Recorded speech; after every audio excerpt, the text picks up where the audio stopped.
suis absolument passionné par la technologie, l'innovation.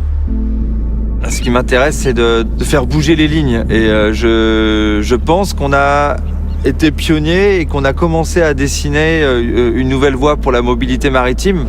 Zéro émission, respectueux pour l'environnement. Au début, quand j'ai présenté le projet, il y en a beaucoup qui m'ont rigolé au nez, qui me traitaient d'utopiste. C'est dur. Quand vous avez un rêve, quand vous avez des convictions, il faut vraiment y croire pour les transformer et que ce rêve devienne réalité.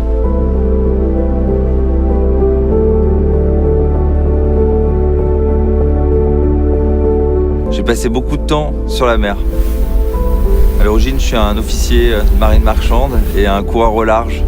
J'ai participé à beaucoup d'épreuves internationales, beaucoup de championnats de France, championnats d'Europe, championnats du monde, jusqu'à obtenir des titres. Cette nouvelle aventure Energy Observer, elle diffère complètement de mon ancienne vie. Avant, j'étais vraiment centré sur moi-même, un compétiteur. Et je pense qu'avec Energy Observer, je me suis écarté de moi-même et je me suis tourné vers l'intérêt général. Et c'est très important à la vue de ce qui se passe, à la vue du changement climatique, d'être acteur du changement. Un jour, je me suis retrouvé en blackout d'énergie en plein milieu de l'Atlantique. Je me disais, c'est incroyable, j'ai plein de force autour de moi, plein d'énergie, du vent, du soleil, et je suis incapable de les exploiter. Donc à partir de ce moment-là, je me suis dit, mais il faut travailler sur la conception d'un navire intelligent. Il faut trouver des nouvelles façons de se déplacer, plus respectueuses de l'environnement, et on a réfléchi à essayer de capter le plus d'énergie possible, énergie propre, énergie renouvelable autour du navire. Et je pense qu'avec le système que l'on développe et avec notamment l'hydrogène comme force de stockage, on est vraiment vers la dernière étape de décarbonation.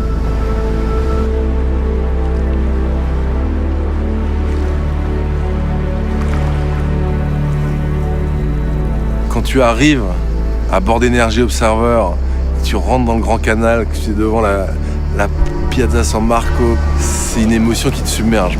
Et puis évidemment, il y a toute la portée du message d'être à Venise aussi qui est extrêmement important. C'est une ville historique, légendaire, qui voit aujourd'hui ses eaux monter petit à petit au risque de l'engloutir. Mais l'idée, c'est pas uniquement de pointer les problèmes, mais c'est surtout de montrer les solutions.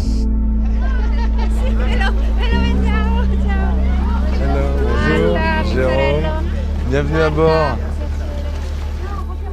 C'est que si on peut arriver à faire un tour du monde avec ce bateau, demain, cette énergie-là qu'on voit à bord, ça peut être dans votre maison, dans votre ville ou dans votre pays. Ce bateau, ça pouvait sembler être un rêve impossible au départ. Moi, je ne l'ai jamais vu de cette manière-là. C'est un rêve d'un autre avenir. Il faut avant tout s'affranchir de l'ancien modèle dans lequel on a été élevé. C'est en ayant cet esprit-là qu'on peut accéder au possible, au rêve. Nous, on fabrique quelque chose de très précieux qui s'appelle de l'hydrogène. On va prendre l'eau de mer, on la purifie et après, on l'électrolyse. Ça veut dire qu'on prend la molécule d'eau, d'accord, et on la casse en deux. On laisse partir l'oxygène et on garde l'hydrogène. Et la nuit, quand on n'a plus de soleil, on prend cet hydrogène, on l'envoie dans une machine et ça fabrique de l'électricité.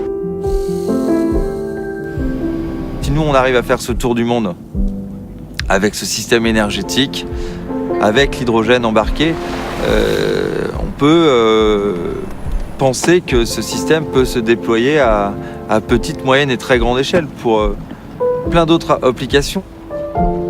Je suis positif parce que le fait d'être sur le terrain, de tester en fait ce genre de système, je vois que c'est réalisable, que c'est possible. Et à force de rencontrer en fait ces différentes initiatives autour du monde, vous vous rendez compte que pour arriver à un objectif global, celle de limiter le changement climatique, c'est juste une histoire de conviction. Je pense qu'on peut prendre le grand virage très rapidement et pas à l'horizon 2050, c'est maintenant.